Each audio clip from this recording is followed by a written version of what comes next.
Dear colleagues, welcome to today's EHRA webinar on NOACs safe in AF Ablation. I am Professor José Luis Merino from La Paz University Hospital. The aim of this webinar is to give you a better understanding of the use of anticorrelation for AF ablation and to manage potential complications. Several cases will be presented with our guests here today. Those cases will be presented by Professor Richard Schilling from London, UK, and from Professor Kristen Dichiu from Nancy, France. At the end of this 60-minute webinar, you will be able to understand better the present evidences of the use of NOACs in AF ablation. This session is intended to be highly interactive, and we strongly encourage you to interact with us by sending us questions, and we will try to address them during the session with our guest and myself. For better learning experience, we encourage you also to answer the questions before and after this webinar, the multi-choice questions. Anything that you need to know will be provided with this webinar, and you can also watch this webinar after several days when this will be offered you in our website. This webinar is possible thanks to an unrestricted grant from Beringen Ingelheim, and without further delay, I now hand on to Richard Schilling. Please, Richard. Great. Well, oh, sorry. I need to first show you my disclosures and introduce the theme. As you know, AF ablation is associated with embolic and bleeding risk.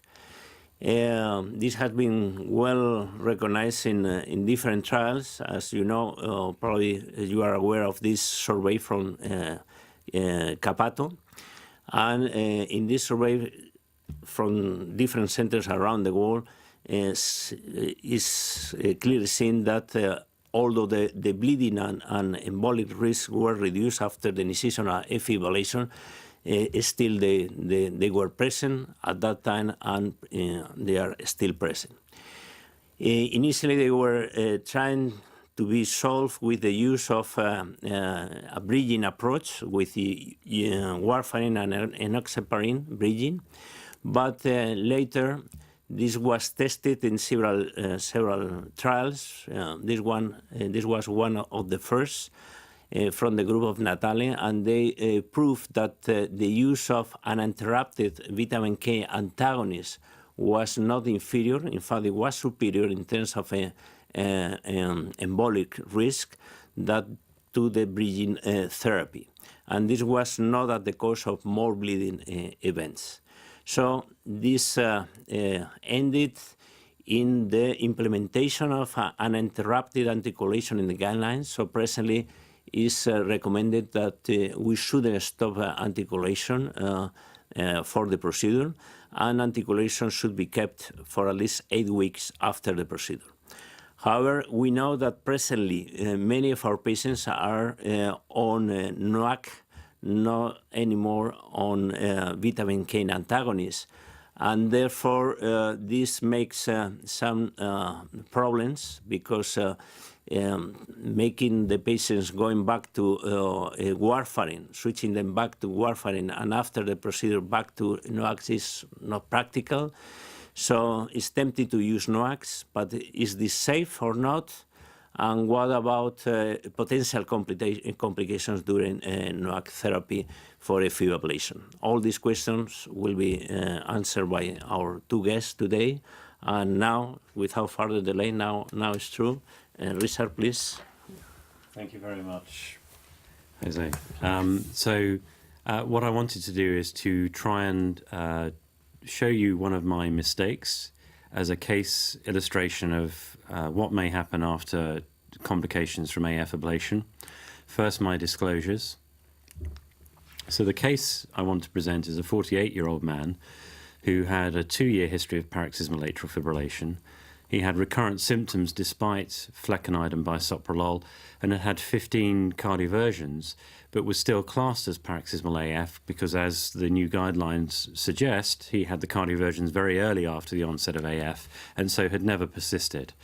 He's now in sinus rhythm on no antiarrhythmics. He has a CHADS-VAS score of 0 and has no other medical problems. So my first question to the audience would be, how would you manage this patient? Would you try an alternative antiarrhythmic to flecainide? Would you isolate his veins with radiofrequency energy?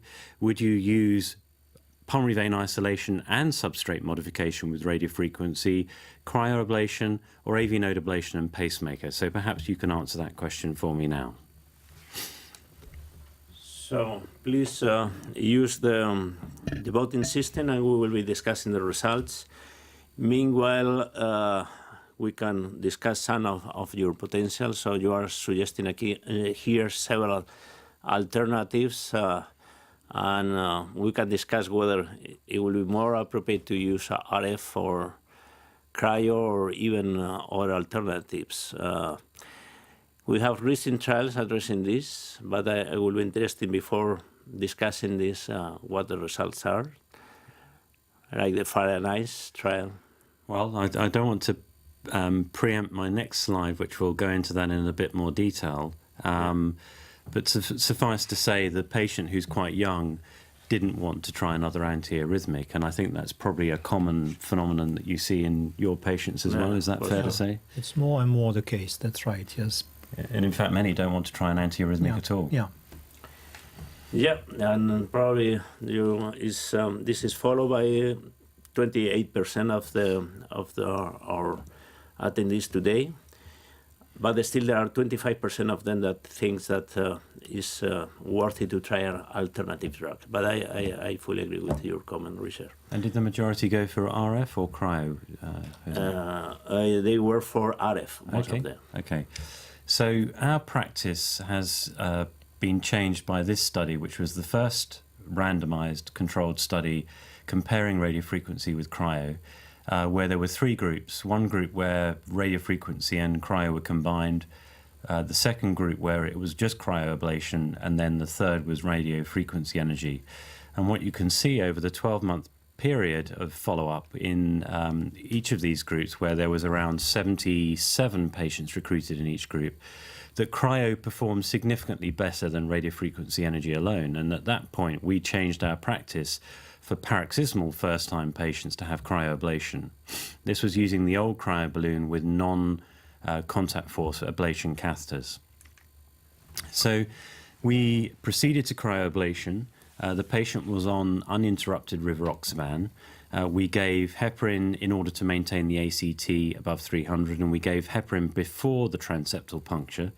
We used a transesophageal guided transeptal puncture because the patient was under a general anesthetic, which is the case in about 50% of our patients. And we used an Endries needle to make the puncture, and a Mullins sheath was then exchanged for the FlexCath cryoablation sheath. And everything proceeded very swimmingly. The left upper, the right lower, and the right upper pulmonary veins were isolated successfully, as you can see from these images. And you'll notice on the images there's an achieve wire, which is the little electrodes you can see distal to the balloon, which confirmed isolation. But at this point, the anaesthetist told me that they were having trouble maintaining the blood pressure, and we did an echo, and unfortunately the patient had a pericardial effusion, and we went on to drain that pericardial effusion. Now, it was very lucky that we had done a simulation in our lab 2 weeks prior to this event, because we hadn't had a pericardial effusion for several years, and that simulation revealed that we had some kit missing from the lab, which had gone out of date. So it was very fortuitous that we'd done a simulation beforehand, so we were able to actually drain the effusion very, very quickly. So my next question is, how would you manage this patient subsequently? Would you drain the effusion and just observe them? Would you drain the effusion and give protamine? Would you do all of that and add PCC? Or would you also refer the patient for surgery? So perhaps I can ask the audience for their comments on that. Very, very interesting your observation that you have conduct a rehearsal, and I would like you to comment more on this because I think it's a very interesting point, because some rare complications, unless you are prepared to confront with them, and usually this is a teamwork, could be very difficult to manage, and often you start with confusion, with not a clear pathway. So can you comment a little bit more on this? Yeah, well, everyone thinks of simulation as involving very expensive computer models and technology, but actually you can do a simulation perfectly well by just saying, okay, let's imagine that there's a patient there and they've had a tamponade. And during that, we recognize that because we weren't using much X-ray, some of the team didn't have a lead coat in the lab, so we couldn't use X-ray to drain the effusion. So there were a number of learning points that we got from that. Plus, I wasn't being clear about what the complication was, so the staff didn't really know what was going on. I just assumed that they would know that because the blood pressure had dropped, that this was a tamponade. So we always learn from doing these simulations. Okay, here we have the results, and they are interesting. So 43% of the audience think that drain and observe is the thing to be done. 25% give protamine, 23 complex PCC, and 10% surgery. Okay, well, I'm surprised that so many went for surgery at such an early stage. These are the recommendations in the guidelines as options for treatment. You can drain or compress depending on where the site of bleeding is. Obviously stop the anticoagulant that you're using, reverse the heparin, and then reversing the oral anticoagulants is an option as well. So what happened here is that we drained 500 mils of blood to dryness. We gave protamine 100 milligrams, and we noted that there was no effusion on echo. And so at that point, we decided not to reverse the rivaroxaban. And we did that on the basis that we were pretty certain that the reason the patient had a tamponade was because they had a floppy septum, and we suspected that the needle, when it jumped through the septum, may have also punctured either the superior or lateral wall of the left atrium. And this effusion had taken quite a while to accumulate, suggesting that it was a slow leak with a small hole. So we moved the patient to an ITU high dependency area for closer monitoring. They'd been extubated, and then we saw that the blood pressure began to drop and the patient felt unwell, and we were then able to drain another 250 mils of blood. So my next question is, what would you do now? Would you give more protamine? Would you give tranexamic acid? Would you give prothrombin complex? Would you dialyze the patient? Or at this point, would you call the surgeon? So perhaps the audience can answer. Maybe I can ask Christian, how often do you see tamponades in your clinical practice now? Well, this is not very frequent. It's less than one case per year, and we are doing about 400 ablations, AF ablations per year. So that's not very common. And the last one we had was a patient with DKA treatment, uninterrupted warfarin. So this is not very frequent, in fact. I think this is highly dependent of the experience of the center and the operator. There is a recent paper showing very interesting data about the number of procedures. So, and the cut limit is 50 ablation procedures per year. So over this number, 50 AF ablation, the efficacy increase, but what is increase or decrease a lot is tamponates. So it's less than is 1.5, and the other is over 7%. So I think that this is critical. So we have here the results. So most of the people will give PCC, 48% of them, and then there is 33 will call the surgeon, and then residual the other options. Okay.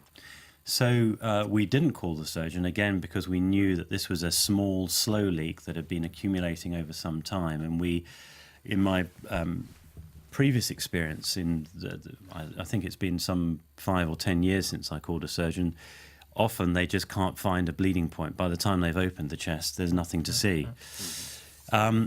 So let's talk about the anticoagulant actions and the specific reversal agents. And I have to say that when I see this slide, my head spins, but I want to point out the key elements of this, which is that the factor 10A inhibitors can be reversed by prothrombin complex, which pushes the cascade in this direction.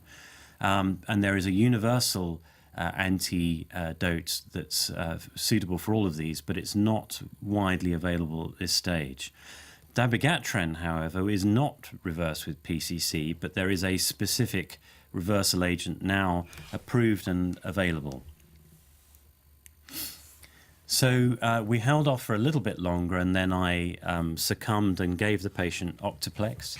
And you can see here the clotting screen is pretty interesting, because with rivaroxaban you would expect a raised prothrombin time. It doesn't indicate the amount of bleeding, but it just indicates some rivaroxaban action. But interestingly, the INR and the APTT were also both raised, even though in theory rivaroxaban shouldn't affect that. After Octaplex was given, you can see that these clotting parameters normalize fairly quickly. And indeed, the patient's bleeding appeared to stop. However, he continued to have a low blood pressure, systolic. He was well hydrated, and there didn't seem to be any clinical signs of a tamponade. The echo was clear, and the central venous pressure was 15.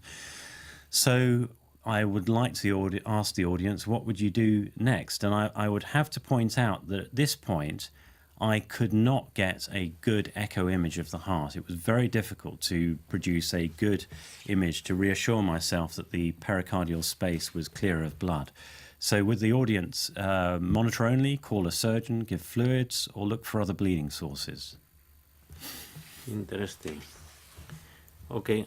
Well, the thing here is that we are almost to the limit with this patient. No? We have tried different things.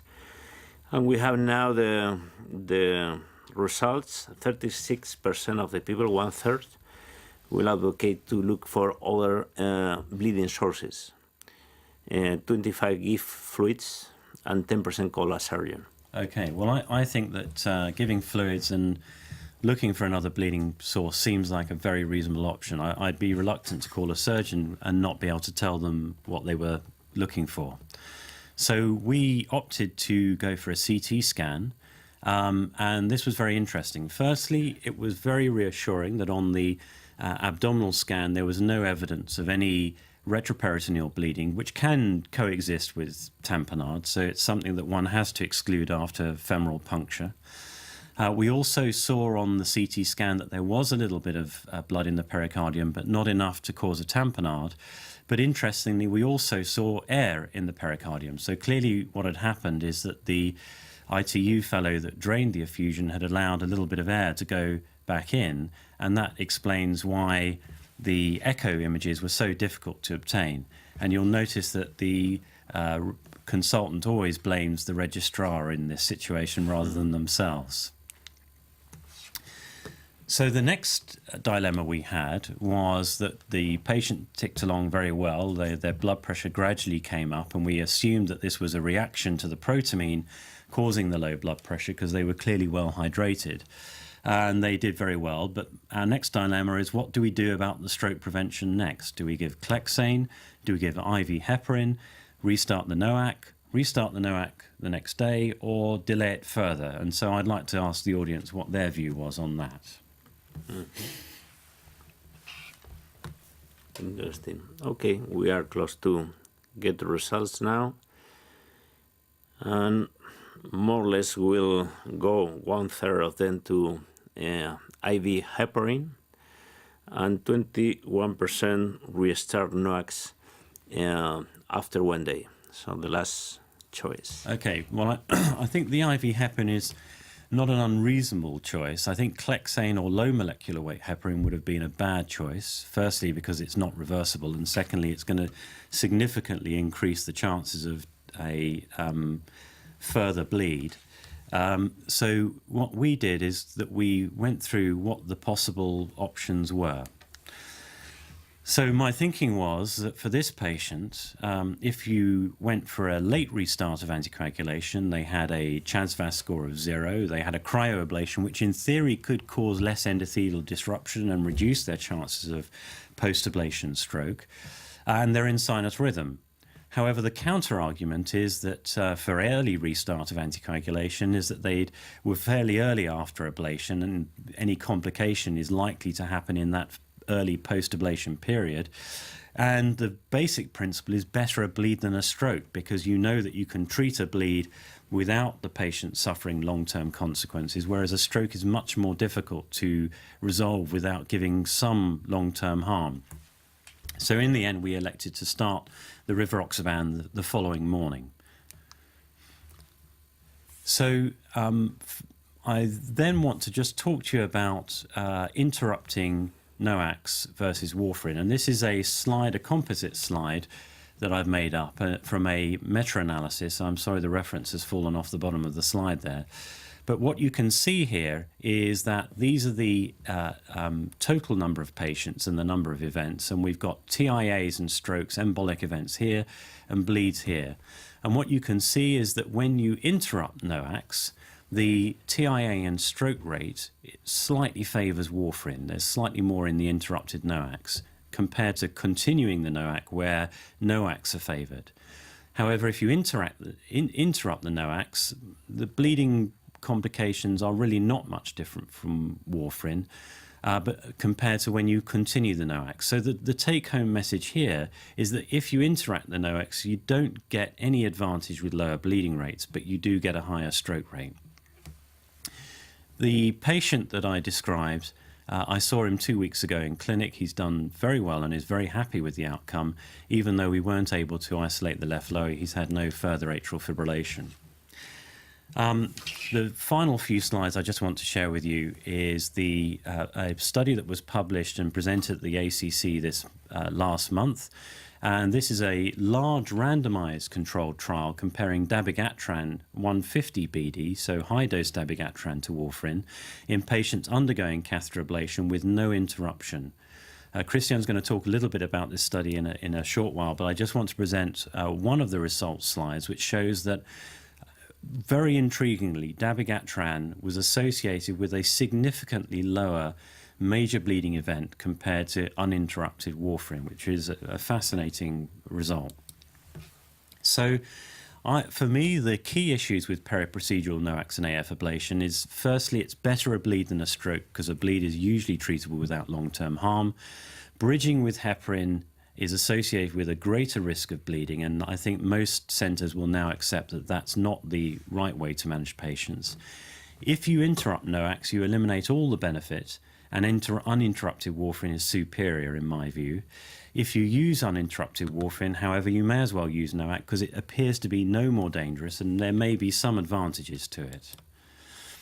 Management of acute effusions and bleeds in these patients has been described in case studies, and you can see that in many studies they did use prothrombin complex to try and reverse the anticoagulants. But in many patients, transfusion was not necessary and surgery was not needed in most of these patients who had an effusion. I would advocate you look at the ESC guidelines, which are very nice and give you a nice overlay of what to do when someone has moderate, severe or life-threatening bleeding. And you can see that we tended to, in our study here, follow the moderate severe bleeding protocol. So in conclusion, AF ablation on uninterrupted oral anticoagulants, whether it be a VKA or one of the non-VKA anticoagulants, is superior to interrupting the anticoagulant. Complications do happen, and it's important to remember, like me, whenever you're feeling smug and you've overcome this problem, someone will come along and have a tamponade, no matter how careful you are, but they're rare and they are worth simulating to keep your hand in and practice. Bleeding complications can be managed without long-term harm to the patient, and preparation of your team for these events will make the process safer and easier to manage. And read the guidelines, they're excellent. Thank you, Richard. Very nice case. There are some questions here. I will address one of them. Being this patient in chestback 0 and synorhythm could be more reasonable to interrupt anticoagulation before doing that procedure. This is from Italy, Giginik. So, what do you think? Better a bleed than a stroke. So my view is that we do lots and lots of ablations every day perfectly safely. And if we do have a tamponade, I think it's all of our experience that death and serious harm is not something that one would expect from a tamponade. So for my mind, I'd much rather them have a bruise or a bleed than have a stroke. So no, I wouldn't interrupt anticoagulation no matter what their CHA2DS2-VASc score. Do you agree, Yeah, Chris? I completely agree with you. It's also written in the guidelines, so you will be against the guidelines. And I fully agree with that because, in fact, we have been increasing our anticoagulation levels through years. Because I remember when we started with 200 ACT, now it's over 300, an interruption of anticoagulation. And I think that embolic events are gone, I think. Yeah. So, I think that probably is the proper question. So I think that now, Christian, please, can you present your cases? Thank you, Jose. So here are my disclosure. So I will have different case history. After the presentation of Richard, I expect that the questions are rather with a high number of good answers, let's say. So each case history will have a therapeutic management question. So here we have a 76-year-old man with a paroxysmal AFib for 4 years who is referred for AF ablation. He has a CHA2DS2-VASc score of 2 just because of his age. And he is treated by Coumadin with all INRs within the therapeutic range during the last 3 months. So ablation is scheduled in 4 weeks with a TE 1 day prior to the ablation procedure, because this is what we do usually, and I will come back to that point later on. And the question is this one: which therapeutic option would you schedule ahead of hospitalization in this patient? I remind you that the ablation procedure is scheduled in 4 weeks. So would you choose to stop VKA 1 day before the ablation and have low molecular weight heparin bridging, or you stop that even earlier, 4 days before the ablation, again with low molecular weight heparin bridging, or you would stop VKA immediately and start NOACs 4 weeks before the ablation procedure? Would you not interrupt VKA before the ablation, or would you do something else because you think that all depends on the TE results? Okay, well, we received the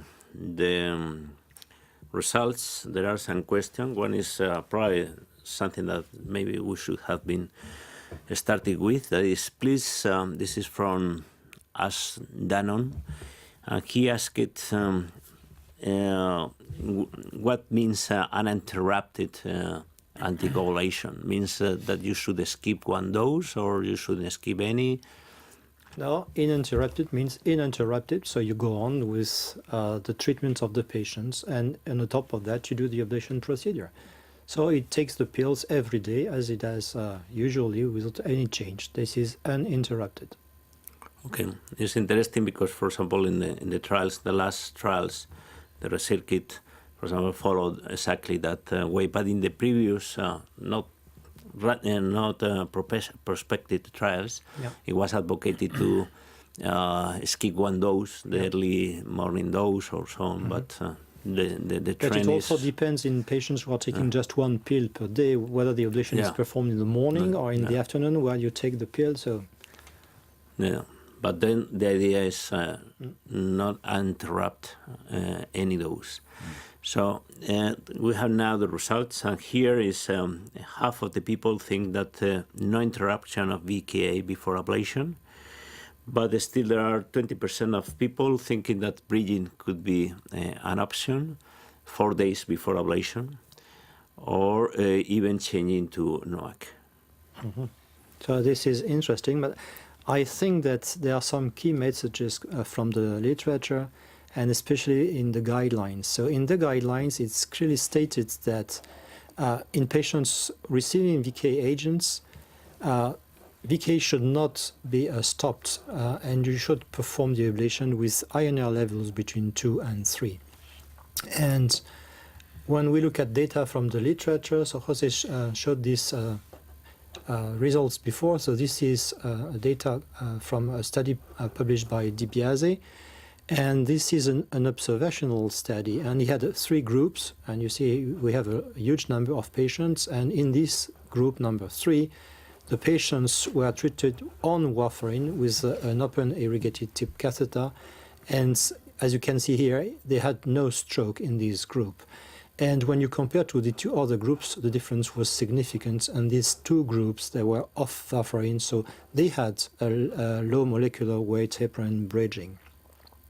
And you see that there are no differences in terms of major bleedings, but less minor bleedings in this group of patients as well. But this is observational, and when you look at a randomized trial, which was conducted by the same group, they randomized patients into discontinuation of warfarin or continuous warfarin, as I said before. So you do not change anything in the regimens, and you do the ablation. And when you look at the data here, you have 0.25% of thromboembolic events in this group when you continue warfarin, and the incidence of thromboembolic event was much higher here in this group. When you sum up stroke and TIA, you go up to 5% of complications. Christian, can I ask you both a question? Because I imagine that the people that are saying bridging, they may say to you, well, hang on, in this study they used ice to guide the procedure. Is it safe to do this without ice? What's your views on? What I think is that in all patients who are doing TE before the ablation procedure, and I will go back on that later on, just because the incidence of clots in the left appendage is not that infrequent in those patients. But you can use ice if you wish. And but in terms of making it... for the transeptal, I don't think that having ice in the transeptal puncture is something that leads to less complications, because there are many ways to have a thrombus or a bleed in the left appendage. People feel more confident to use ice just to do the transeptal puncture, but we don't use that, and we have very few tamponates. So I think it's a question of experience. When you start, maybe it's useful just to reduce the number of complications, but when you are trained, I do not think that it is really necessary. I think that is a false sense of safety to wait until transeptal to infuse heparin or not to have uninterrupted anticoagulation, because in general, even if you puncture, for example, as in your case, the posterior wall of the phaetron tamponade won't appear suddenly. It will take some time. So at that time, probably you have infused heparin. So I think that probably is more as a false feeling of safety. So probably is you same thinking, and this is what what is your opinion? Well, I just can't understand why anyone would bridge anymore. So they must still be nervous or think that it's safer, which it clearly isn't. Well, when we look at the data from the devices in the past, 10, 20 years ago, we noticed that in patients in whom we did that bridging, they had much more hematoma as compared to those in whom we went on with warfarin. So I think it's consistent with different types of intervention that bridging leads really to higher bleeding risk. And as you can see here, in terms of stroke prevention, it does not prevent stroke as compared to warfarin. But your question was very well taken, because in fact there is one question from the audience, from Mauricio Abello from Argentina. Do you use ice for transeptal in patients with uninterrupted anticoagulation? So we have already. So but there is no need. And so this same trial, as you can see here with this histogram here, you see that in patients with continuous warfarin, we have a dramatic decrease in the number of stroke, minor and major bleeding as compared to the group where warfarin was interrupted. Now I have a second case history. So this is a 67-year-old woman with paroxysmal AFib for 2 years and with some long episodes, with recurrences on amiodarone. Then she was put on flecainide and she had recurrences.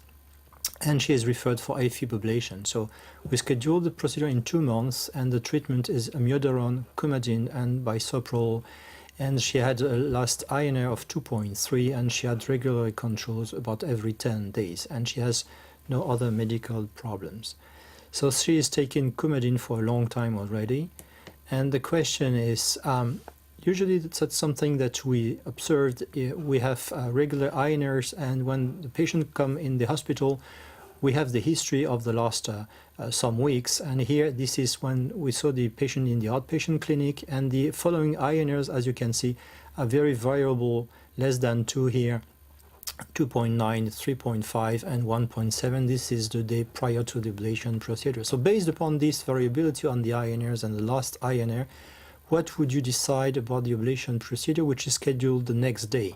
So would you postpone the procedure and reschedule in 3 weeks?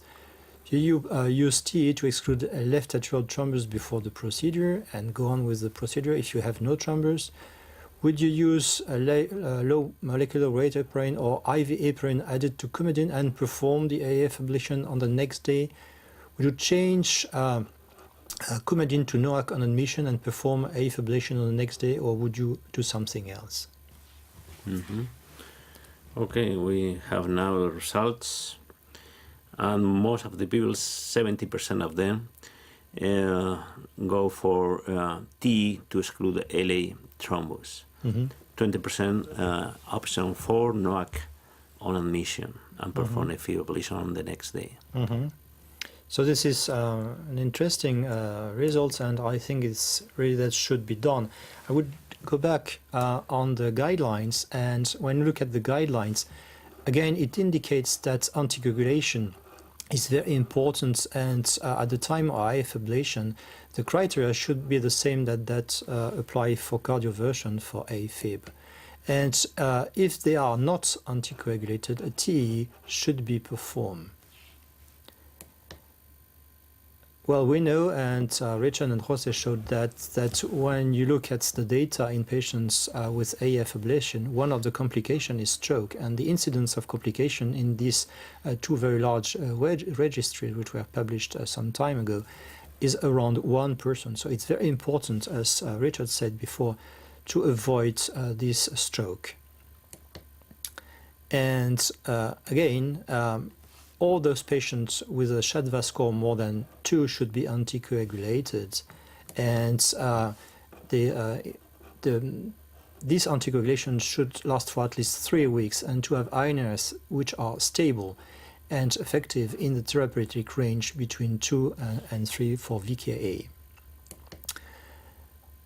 Now, in our center, we are performing systematic TE before AF ablation. And of course, in these patients in whom you have ADOPT, and it's more than ADOPT because you see the variation of anticoagulation rates in terms of INRs value. But here in this data, as you can see here, they showed just doing a TE systematically, they found a LA thrombus in 1.6% of cases, independently on the fact that they were effectively treated by anticoagulation.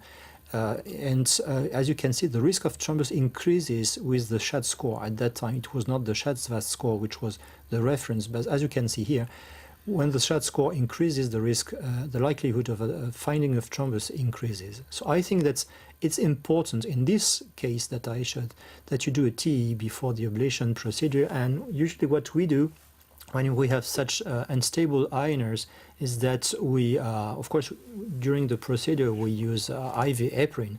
And after the procedure, we stop the VKA and change for NOAC at that time, just to have something more stable in terms of anticoagulation in the future. There is a question here that, in fact, is do you do TEs on all patients prior to ablation? Yes, this is what we do. And so the percentage of thrombus is around 1.5% in our experience. And so it's very close to the data here. And of course, we try to correlate that with the anticoagulation therapy. And we have a lot of patients with NOACs right now. Whatever the treatment is, whether it's paroxysmal or persistent, we have thrombus in 1.5% of the cases. So it's really in all kinds of patients that we find a thrombus. The point here is that, for example, this was tested also by the Natale group with these two approaches, bridging plus TE versus warfarin, uninterrupted warfarin with no TE. And apparently in this later group, there were no stroke TAs. So meaning that the problem here is first, if what you find in the TE will have clinical consequences, that probably is not clear so far, and the other is subclinical stroke. But maybe we should look more. Yeah. I mean, it's interesting that we used to do TEs on everyone, and our frequency of finding them was nowhere near that number. And so for many of the lower risk patients who've been on anticoagulation for at least 4 weeks, we've stopped doing it because the patients hated it. Yeah, of course, I can understand. Yeah, so it's interesting. There may be some geographical difference or ethnic difference. One explanation may also be, I mean, it does not mean that the procedure would not be safe, because it may be possible that the thrombus is adherent in some of those patients and you have something which will not go away from the appendage. This is possible. But since we notice that regularly, we prefer to have this for, I would say, regulation purpose, and to avoid, of course, to be sued in the case where we would not have done that, because we have series of cases in which we do that systematically, so all the patients know that we do the TE and we explain the reason why we do that. I think that because there are a lot of questions regarding this topic, but TE on patients with NOACs and in uninterrupted, do you still do? I think that probably in the past it was almost compulsory, or most of the centers advocated to do TEs, but presently I think it's up to the center. Yeah, absolutely. Especially with uninterrupted anticorrelation. Yeah. Okay. So again, in the guidelines, what they say, and that's the case in this lady, that it should be performed in patients where you have a doubt about the appropriate anticoagulation therapy. So this is the last case history, and it's a 54-year-old man with symptomatic persistent AFib. So he has AFib going on for 4 months, and he is referred for AF ablation, which is scheduled in 6 weeks. And he has a treatment for hypertension, which is controlled with drugs, and he has rivaroxaban 20 milligrams per day. So the question here is, how would you manage this patient's anticoagulation before AF ablation? Would you stop NOACs and start VKA for 4 weeks before the procedure? Stop NOACs 4 days before the ablation, then you have at the same time low molecular weight heparin bridging. Would you not interrupt NOAC before the ablation with the last dose to be taken in the evening before the procedure, because this is rivaroxaban here? Use andexanet alpha to reverse the anticoagulation, then use IV heparin during the procedure, or switch rivaroxaban for dabigatran 4 weeks before the procedure, because you have some data from the literature which indicates that it would be better to use dabigatran instead of rivaroxaban. While we wait for the results of the poll, we were discussing before this webinar about andexanet, because at present time there are to develop reversal agents, and you told us that you have some experience with andexanets. Yeah. Can you comment on this? In fact, in the hospital we have some experience, because the neurosurgery departments had a protocol, and they had to use this in a randomized trial in those patients with intracranial bleeding. So they have some experience with that, and that's the reason why we had this drug in the hospital, and it was available for us in case we would need it. But at the present time we never needed it, so we have it, but we did not use it. So it's in the same line of the circuit trial that despite the fact that you can have, or in the circuit there was available a reversal agent, it was not used. So you are supporting with your experience the same thing. Okay, we have the result of the poll, and 90% of the people choose option 3, no interruption of NOACs before the ablation, last dose to be taken in the evening before. So the number of good answers increases with time, so that's a good news. And when we look at the different peri-procedural anticoagulation strategies, so you have this published, which is the same right now in terms of management, you have, during the procedure, you have to give heparin to have an ACT more than 300 seconds, whatever the strategy before the ablation. And prior to the ablation, we saw that uninterrupted warfarin is superior as compared to interrupted warfarin. So this is the option that should prevail right now. Now you have also two other options in terms of NOAC.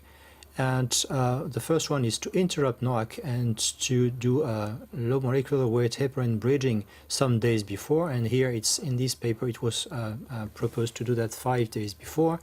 And another option is to minimally interrupt or non-interrupt NOAC before the procedure.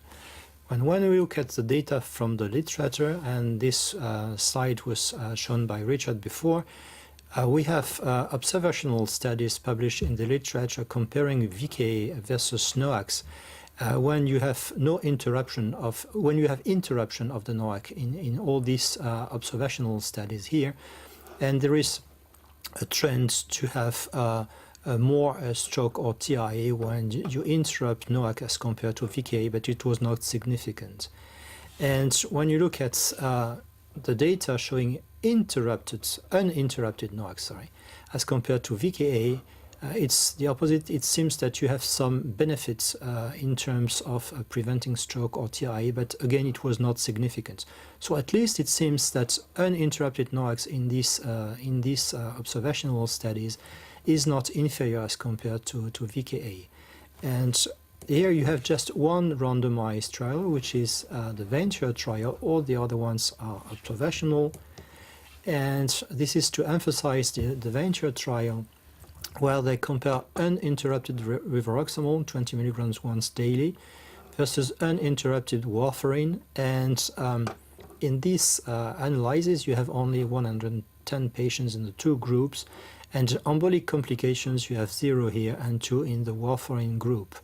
So it seems, again, based upon this data, that uninterrupted rivaroxaban is not inferior as compared to warfarin to have this periprocedural management in patients with AFib ablation. And in terms of bleeding, again, when you look at the minor bleedings here, it was not significant again, and major bleeding, you have just one in the warfarin group. So again, in terms of bleeding and embolic complications, it seems that both are as safe. And we have the very recently published ReCircuit trial, because it was published online 10 days ago. It is the ReCircuit trial, which compared uninterrupted dabigatran versus uninterrupted warfarin. And again, embolic complications were just one case in the warfarin group. The population was larger as compared to the Venture trial, 3 times higher. And what was interesting, and it's intriguing, is to see that major complications were lower in the dabigatran group as compared to the warfarin group, and the difference was significant. What does it mean? I don't know, but that's interesting in terms of results. We participated in the trial, and it's true that we had one tamponade in this warfarin group. So as a conclusion, I would say that when you look at the use of NOACs for AFib ablation, there are some advantages and disadvantages. The advantage is that it's a very easy initiation. You have a lower incidence of intracranial bleedings when you look at the data which were performed published in the literature, comparing the effectiveness of both treatments for the prevention of embolic events compared to VKA. More predictable pharmacokinetics as compared to VKA, but during the procedure it's needed to use more heparin. It's not a real problem, but to reach the target ACT, it's important to know that before. And one of the limitations is that the antidotes, both for dabigatran and for the other, and especially for rivaroxaban, are only recently available, or the release is expected, and there are few centers who can use them. But I do think that although this is a negative point for the use of NOACs, as we said before, is very rarely used, and it's really rarely necessary to use these antidotes in the clinical practice when we are performing AFib ablation. Very good, Christian. Thank you for these nice cases. there are several questions here, and I think that are very pertinent. For example, we have been discussing with both of you about the bleeding risk. Richard, you did that with NOACs compared to warfarin for ablation. You covered the topic of embolic risk, and in your last slide you are pointed about some logistic benefits. And one of the questions here is related to what about when you don't interrupt warfarin and the patient comes to the lab with a high, not a low, a high INR level. What will be your limit to do the procedure or to cancel it? And this probably is one of the benefits of NOACs, because you avoid this problem. Absolutely. We're up to 3.5. Above 3.5, we don't do the procedure, we postpone it. Postpone. So it's, what about you, Richard? Yeah, so we also have a limit of 3.5, but we have learnt in the past that if we use a very small amount of vitamin K over an hour, it may well come down into therapeutic range without overshooting below the therapeutic range. So we have managed to get away with it in the past, but I must say that the proportion of patients that we're seeing on warfarin now is getting less and less. I don't know whether that's your experience as well, is it? Yeah. No, in Spain we still have many of these patients. Our policy is to have an hour taken the day before. But even though from time to time you have a patient that is over the limit. So I think it's, as you pointed out, there are additional benefits beyond embolic and bleeding risk. And to be honest, I do not remember during the last year that a patient came with VKA and an IR more than 3.5. So this is rather rare right now, because we try to have, when they are on VKA, because there are some patients who are reluctant to take NOACs just because they know that there are no antidotes, and some people are presenting things like this to them, so they are reluctant to take this medication. So we are trying to have more blood samples just to be sure that really at the moment they will come, the INR will not be above 3.5. We never know, of course, but doing like this, we had no patients with this problem. It's fascinating when patients say that to you, that there's no antidote, because as we know from the studies, the bleeding risk with aspirin is very similar to anticoagulants, and there's no antidote to aspirin, and people don't think twice about taking aspirin. And even for warfarin, because vitamin K is not really an antidote. So it's a kind of...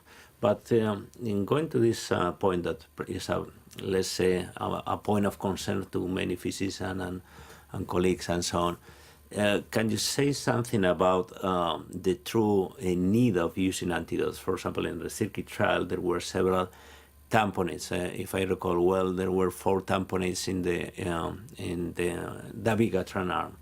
And can you comment on this? How frequent is the use in your experience and also in the trial? Well, in the ReCircuit trial, we had 1 tamponade, but it was in the VKA arm. So the patient was on NOACs before, and for the protocol he was randomized to VKA. And when he came, he had an iron of 3.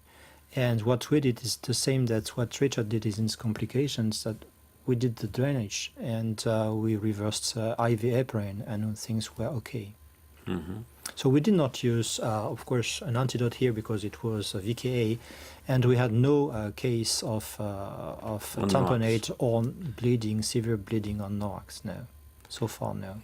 In the circuit, there were 4 tamponades, as I said, and in none of them there was a need of using the reversal agent, despite the fact that it was available. So apparently, this concern is not supported by facts or by reality. What is your impression? Yeah, I mean, the case I presented is very, very unusual because it was clearly a slow, small bleed, and my experience has been the same. It's very rare that you have to reverse the oral anticoagulant. It's just reversing the heparin will sort the problem out. So this was a very unusual situation for us. I see. And one comment is about the and is here. How do you explain the different results in terms of severe bleeding? Because in the circuit trial there was a significant difference, despite the fact that this trial was not designed to test superiority. It was just to test non-inferiority, because the numbers needed to prove superiority were too large. But despite that, there was significant differences in the primary objective of the trial. That was severe bleeding, and there were over 4 times more frequent bleeding in the warfarin arm. Do you have explanation for this? Probably is the profile of the drug, a more stable coagulation? To be honest, I don't know, but we have to see in registries whether this is true or not. Here it was randomized. Maybe, as Richard said before, the physicians were more careful in those patients who were treated by NOACs. I don't know. Yeah, I mean, I think it's difficult to think of a biological mechanism because the therapeutic levels were tested pretty carefully about the warfarin prior to the procedure. So I agree. I think it may be because it was an open-label study. It may be that the clinicians were just more cautious about doing a puncture on dabigatran. But it's an intriguing and tantalizing result. Oh, yeah, it's good because in terms of embolic events, there were so few embolic events to draw any conclusion. But the only one was in the warfarin. So if you expect a greater anticoagulation effect of the drug, you should expect that in the same direction bleeding. So it's interesting. We'll see with the new trials to come if this is confirmed or not. But that's a really important point, that stroke is now a very rare thing. It's a thing of the past, and I'm sure that's due to us not leaving the patient post-ablation with a period without anticoagulation. I mean, that's really transformed practice and risk for this procedure, I think. Yeah. But going back to the bleeding, I would say it would be interesting to look at the data from those patients who had, let's say, an INR which was a little bit low and who were treated in addition with low molecular weight heparin, for example, or something like this. I remember some patients, when they came in hospital, the INR was okay, but the day after it was low, so we added some low molecular weight heparin for some days before the INR was raising up to between 2 and 3. Maybe we had more complication in this group. I don't know, but we should look at that. Yes. There is just one last question, because we needed to close this webinar in 3 minutes. If a thrombus is documented by TE pre-ablation, despite 3 weeks of oral anticoagulation with an INR of 2-3, what will you do? Postpone ablation for another 3 weeks? It's not in the question, but my question is, will you change we change the anticoagulation regimens. And usually what we do is that we add aspirin in those patients, and then we check again with the TE 3 weeks or 4 weeks after. Then if still we have these thrombus, then we change for NOAC. Okay. So thank you very much, Christian and Richard. Very good job. And now it's time to close this webinar. We are approaching to the end. And I would like to close by reminding you some key messages for your daily practice. NOACs provide a similar protection for embolic events as vitamin K in AF ablation. They are also associated with similar, if not superior, bleeding risks than vitamin K antagonists, as we have discussed here today. They should be used without interaction before ablation, as Richard and Christian pointed out. And bleeding complications associated with the use of NOACs, as the case presented by Richard, during AF ablation, commonly do not need the use of reversal agents and surgical intervention, so they apparently are safe. So we will now close this webinar. Thank you, Professor Schilling. Thank you, Professor Deschiou, for your interesting presentation, and thank you to Berenguer Ingenheim, who supported this webinar. We hope you enjoy this webinar, and we hope that you will share without future webinars. This, before closing, just reminding you that this webinar will be available in our website very soon. Thank you.